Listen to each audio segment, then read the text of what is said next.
Alright guys, a quick one. Here, I'll detail how to repost on Instagram. So if at the end of this you found this helpful and informative, please don't forget to like and then subscribe.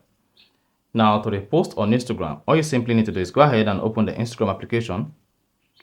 Now go ahead and open the story you want to repost. So search through and then locate the story you want to repost. Let's say this.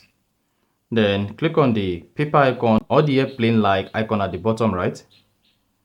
Now you will be able to send this to group, shortcut, then send it as message, and also to your WhatsApp status. You can also share it on Thread and other supported application. If you don't want to repost Instagram story, then go to the Instagram video you want to repost.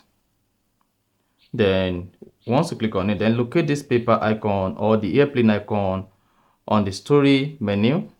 Click on it. Then you can also repost this to your friends as well.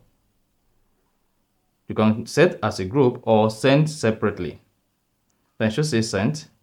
Now, if you check all their mail or inbox, then it should say the post you reposted to them. Like this. Then you should see the video or the post like this. So that is basically how to repost on Instagram. So if you found this helpful and informative, please don't forget to like and then subscribe.